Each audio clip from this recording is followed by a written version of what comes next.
Hello again everyone, and welcome back to the Underground. This is the Ukrainian War Intelligence Update for Sunday the 23rd of January 2022.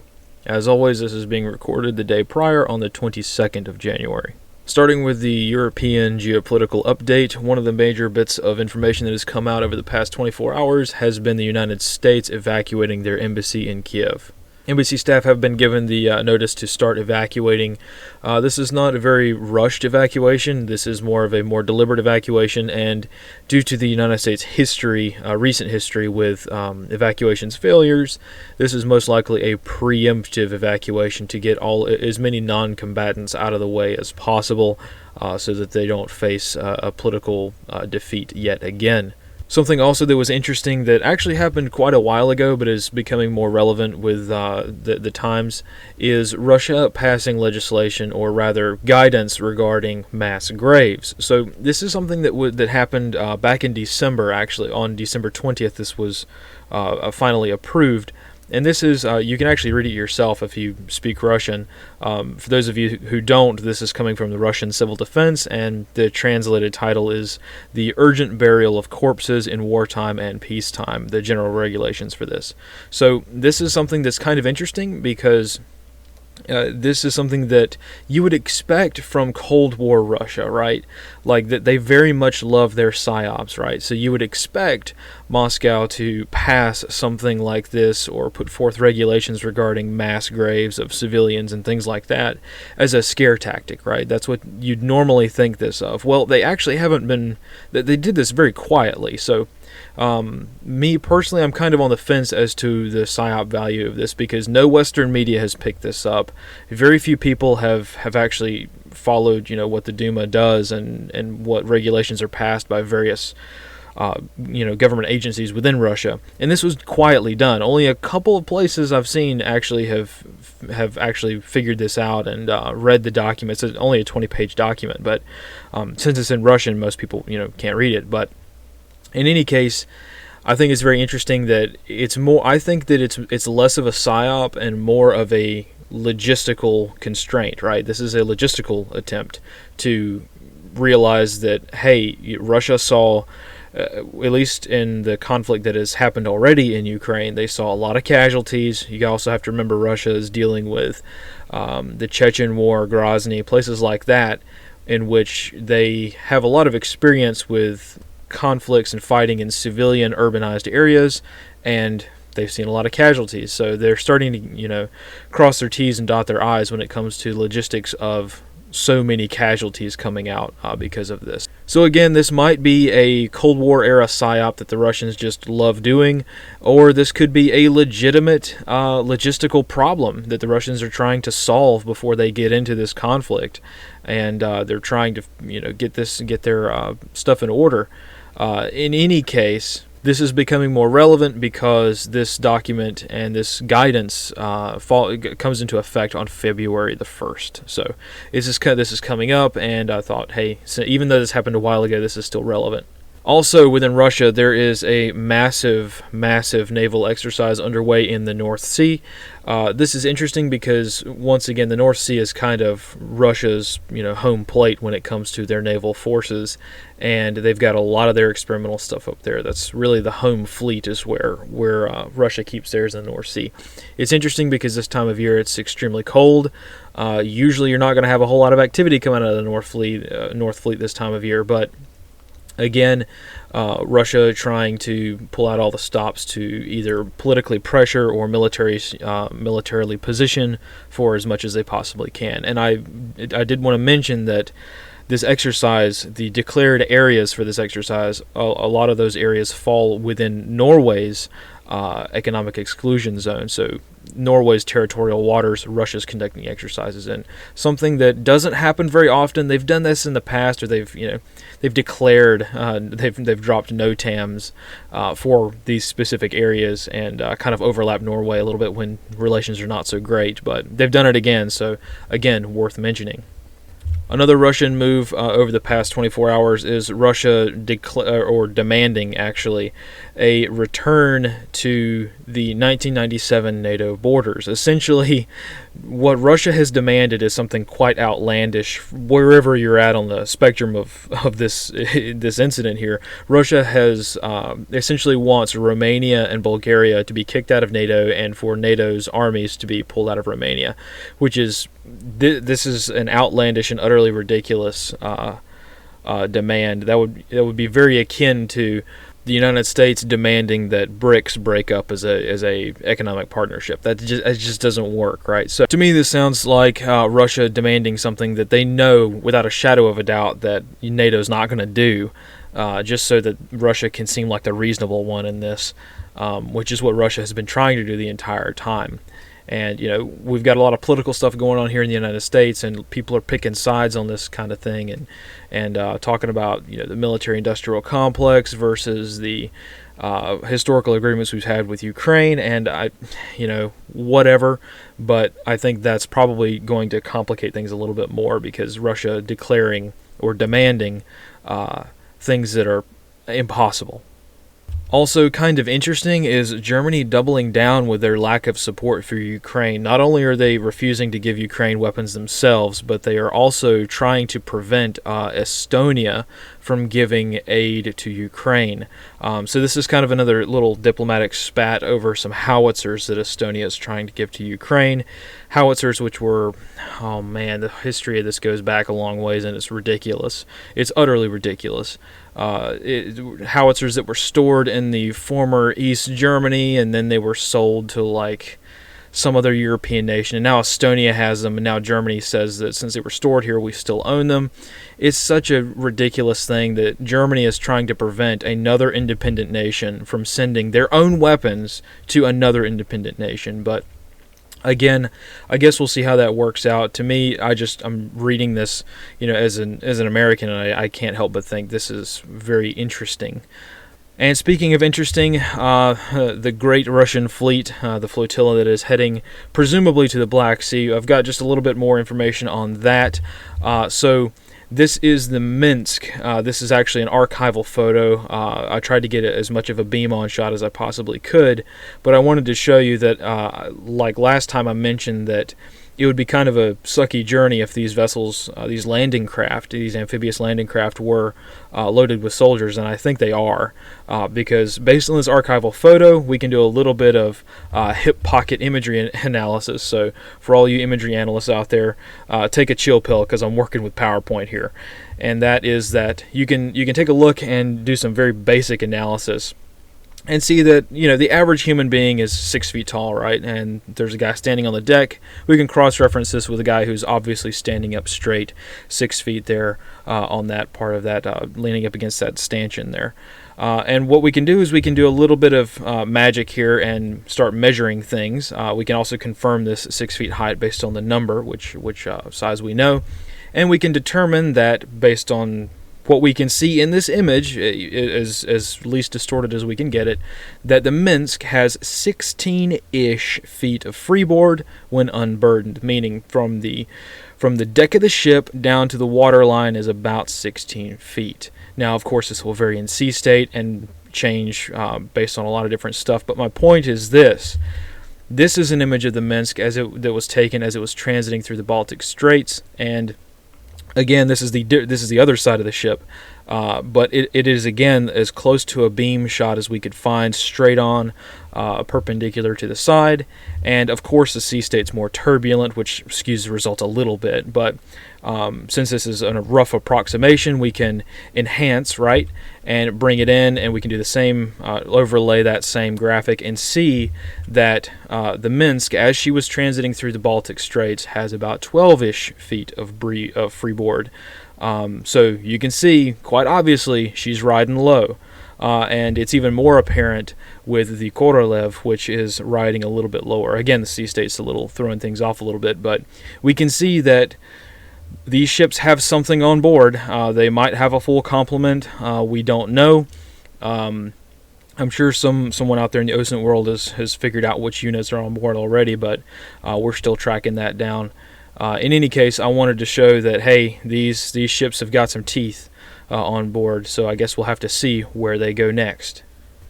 Moving to the overall sit temp for the Ukrainian theater, I wanted to show that we have kind of a lot of updates regarding the forces that we had templated for the last slide. Really, the biggest updates I want to show you on this particular slide are the S-400 battalions that we mentioned last time. Turns out they're not battalions; they're actually divisions. So quite a lot more SAM capability within Belarus right now, and our assessment is that these S-400s are not so much there for Ukraine. Obviously the one situated to the south kind of is, but the other one to the west, the other division out west in Belarus, it's kind of spread around the countryside, that's really as a message for NATO. It's not going to be as effective where it's positioned, and granted, these will provide a lot of help for maintaining that top-level air cover for Ukraine, which is going to force the Ukrainian Air Force to fly a little lower and thus right into the jaws of the SA-7 traps, right, that have been used by Russian forces in Ukraine for a while now. So that's a common tactic, and the S-400s would be great in that role, so that makes sense as to why they're there. Also, we have seen an increase in activity around the 20th Guards Army stationed in Voronezh. They've honestly been there for a long time, but we're seeing a lot of cargo moving through this area to support units and various subordinate units of the 20th Guards Army as of the past 24 hours. Likewise, further south down in Vilyuki, we've seen the 3rd Motor Rifle Division have a lot of activity around their little footprint area for over the past couple of days. They've been fully established now for a while, for a few weeks, but we're starting to see a lot more activity with them. We'll come back to them in just a minute. So let's jump to the fronts. For the Northeastern Front, like I mentioned, we have the 3rd Motorized Rifle Division hanging out around Vilyuki. We'll talk about them in just a second. What I wanted to mention here are the units stationed slightly to the east of Kursk, which are the 138th Motor Rifle Division and the 25th Motor Rifle Division. They moved into this area sometime between a couple of days ago and a couple of weeks ago. Don't know when they got there, but that's where they're at. We've got pictures of them circulating on social media. And also up in Razny, that is the 90th Guards Tank Division. We don't know if the whole division's there, but we know that at least 3 BTGs from that division are located in that area. Moving to the Eastern Front, the 3rd Motorized Rifle Division is more or less fully established in the Vilyuki area with the 752nd Motorized Rifle Regiment and the 237th Tank Regiment hanging out in Soloti. Also, they have spread out slightly further east the 252nd Motorized Rifle Regiment and the 99th Special Artillery Regiment in Bogushar. Moving down south to Rostov, the 8th Combined Arms Army Headquarters has seen a lot of activity. Lately, mostly moving around the 150th Motorized Rifle Division, which is stationed there. Those are forces that are permanently stationed in Rostov. That's a massive army complex for the Russians, obviously, considering that's a good access point to really the rest of Europe for them. Hanging out to the east, almost off the slide, is the 20th Separate Motor Rifle Division, which is stationed in Volgograd. Now, those guys have been there for a while. The only reason I wanted to mention this is because this unit used to be a brigade, but it was upgraded to a division last month. So they're most likely preparing for some kind of action, either reinforcing or whatever they're doing. But you don't reinforce a unit and upgrade its strength without having a plan for that. And then further down south, we have in Krasnodar the 47th Missile Brigade and the 238th Artillery Brigade. These guys have been stationed there, again, for a long time. I just wanted to put them on the map because they will most likely be major players if and when this thing kicks off. Also, before we moved on, I wanted to kind of update this graphic by showing what the front line actually looks like. Now, the front line is not really a border. If you go and you search on Google or any other mapping service, you'll see the line that we have drawn as well, this solid red line. That's like the the furthest most point of Russian-controlled territory. However, using this dashed line as a reference, you can see that fighting is occurring in between the dashed line and the solid line. So this is a very wide front. As you can see, there's a lot of fighting that has been taking place in this zone, this sort of very much militarized zone, I should say it that way. Moving down south to the southern front, we have seen a little bit of activity on the Crimean Peninsula. Not so much, but we did want to add in the units that we do know are there because they're normally stationed there, which is the 810th Naval Infantry Brigade, the 126th Separate Coastal Defense Brigade, and the 8th Artillery Regiment, which are hanging out around Sevastopol and maybe a little bit to the east as well. And then circling back around to the Belarusian border, the Northwestern Front has seen a little bit of activity, mostly units moving closer and closer to the borders. So in the town of Yelsk, Belarus, we mentioned last time this BTG that we were able to geolocate. This is not a BTG anymore. This is actually a brigade now, specifically the 38th Motor Rifle Brigade, so we'll give them the 38th flashing there and designate them as such. Also in the Gomel region, we have a Belarusian unit, which is the 38th Guards Air Assault Brigade. They're one of the more specialized and elite units within the Belarusian military, so I just wanted to template them on the slide because we know that they're there. And that's pretty much it. I did want to show, though, where these units are in Belarus, because this is the graphic that the MOD of Belarus has put forward showing where their exercises are taking place. Now, let me flip back and forth and you can see that this is where Belarus says they're conducting military exercises, and with the exception of the airborne units, which we don't know where they're at, this is where we have units templated in Belarus. So as you can see, none of these units here on the eastern side of Belarus, down near the border with Ukraine, none of these guys are supposed to be there, even according to Belarus's own graphic. So I think that's kind of interesting and shows that this claim of an exercise is all a sham, right? It's all just a ploy to get forces closer to the border without NATO doing anything.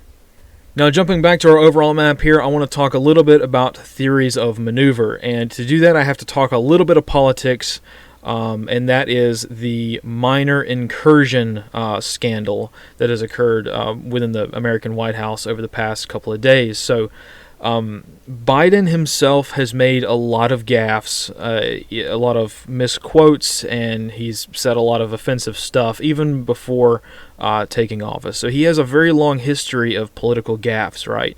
And he said some pretty bad stuff over the years. But I think that this seemingly innocuous statement that he made when he was talking about that a minor incursion is a different story, right? That's a different story when it comes to Ukraine. So Ukraine, an invasion's bad, but a minor incursion, that's a different story, right? That kind of attitude, whatever the wording of the actual quote is irrelevant. That attitude that was conveyed is a game changer. So even though the White House came back immediately and did damage control on this gaffe, right, saying that Biden misspoke and that their policy regarding Ukraine hasn't changed and, you know, blah, blah, blah, right, I still think this is a really big deal because the world is watching. And even though the leaders of other countries in Europe do not have any respect for Biden's cognitive abilities, and they know that he's prone to misspeaking, the music stops when this minor incursion quote dropped. Because that simple misstep, which I personally think was 100% intentional, but either way, this has given Putin permission to invade. I don't know how much more clear the United States can make it that the U.S. political leadership is perfectly supportive of this invasion, as long as Russia doesn't go too far and upset our friends to the west. And all of this political stuff, as annoying as it is to talk about when we're trying to count tanks, this is important. Some pretty smart dude once said that war is a continuation of politics by other means, and this situation could not be a more perfect example of that. So when it comes to Russia's overall tactics, it's really hard to say what's going to happen because what Russia can do will differ from what they will do. So on the Eastern Front, we might see a minor incursion, right? A straight-up invasion to the east, because there's been fighting there in the past. It's a relatively abandoned from a civilian perspective area. It's really just a front line. It has been a front line for a very long time, for many, many years now. People in the area understand and know what's going on. They know it's a war zone. So In theory, at least, you might have fewer civilian casualties if you were to invade into the area that's already a well-known war zone. I don't know, maybe. They might also try to launch with an amphibious landing first and take the city of Odessa. They might do that. They might not land in Odessa. They might land in a city they already more or less exert a lot of influence over, which is Mariupol to the east. They might land troops anywhere along the coastline of Ukraine. They might land them in Crimea just as a simple way of moving a lot of troops around and then drive them up. I would think that would not work so well, but, anything's possible, I guess, right? Generally speaking, I should also point out that a lot of military strategists focus on the Dnieper River, right? The Dnieper River is a huge body of water. It's not insignificant. You're going to need some kind of bridge or special craft to get across it, right? It's not a mud puddle here. And a lot of people think that is kind of like a diplomatic stopping point. In years past, when we and others have theorized about when Russia invades fully, will they stop at that river? And most people seem to think in the past that yes, Russia will drive as far as the Dnieper River, and that will be kind of their way of exerting influence and taking back that part of Ukraine. And then further on, they'll decide to cross it, and when they've gotten a lot more supplies and things set up. Because remember, these BTGs are not really good for logistical support, right? So they can easily overrun their own supply lines, and Russia has a long history of doing exactly that to some people invading Russia. So Russia doesn't want to repeat the lessons that they taught to others, right? However, I think that with each passing day and seeing the number of forces that we have in the area now, what we're talking, I'll give the lowball estimate of 60 BTGs. 60 BTGs in the area, that's a lot of people. That's a lot of forces, and I don't think you'd need that to take the eastern part of Ukraine. If that's all you were going to do, you wouldn't need all these forces. Historically, I should mention that in talks with diplomats and military strategists throughout Europe, the general theory has been that, since the Cold War, I should say, that that Russia can take a nation or two nations, one or two Balkan nations, with around 30 BTGs. And this is a quote that is a statistic, right? Just a made-up theory, right? That has been repeated at so many military conferences, I've lost count.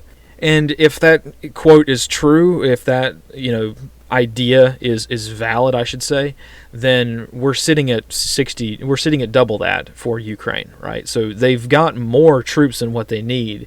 Then again, Ukraine's been spending the past 7-8 years now recovering from their mistakes of demilitarizing, right? So now Ukraine has got some teeth as well.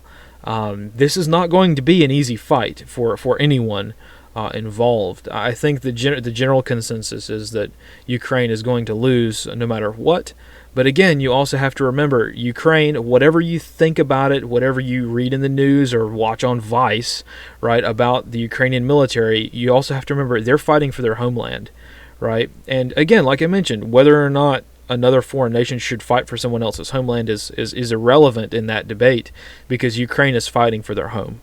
And you never want to underestimate the group of people that are fighting for their homeland, because they're quite literally fending off a foreign invader. So, again, very important thing to consider, because these dudes have been fighting to the last man for years now, and that was only during the fight for the Donbass, really.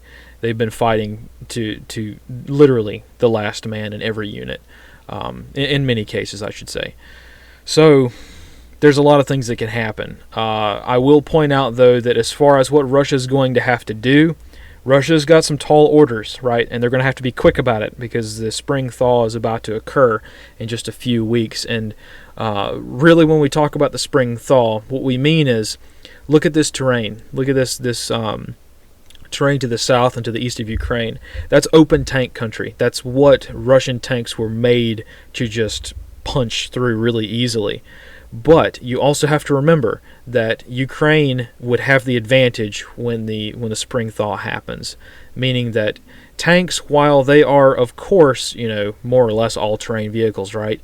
They have trouble maneuvering in mud, just like everything. And we're talking, mud up to your freaking neck here in some of the parts of this country. And you get tanks stuck. Your armored columns start slowing down.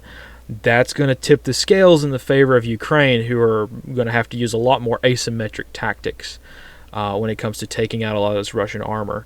And if Russia wants to get into Ukraine, do what they got to do, and then get their armored columns and their BTGs out again, that's going to be a tall order to do, because the clock is ticking.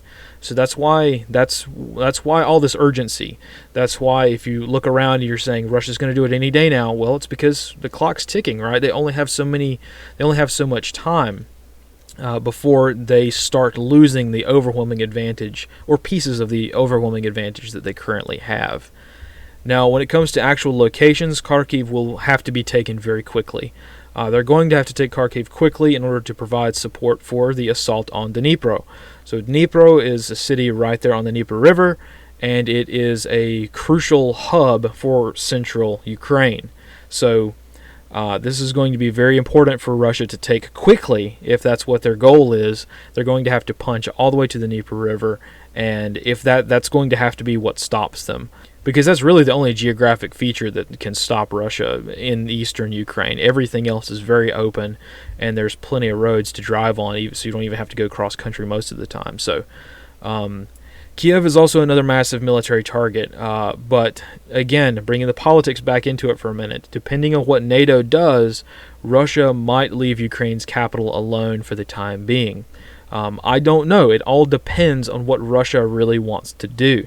Russia might launch a minor incursion right to the south into the war zone area that's already there, link up with Crimea, which they already have tried to do quite a bit, and then punch north. Who knows, right? It all depends on what NATO's reaction is going to be. If NATO comes down like a freaking sledgehammer on Russia and starts using Russian tactics against them, which is unlikely, I should mention. But if they do that, then Russia might say, ooh, don't want to tick off NATO too much.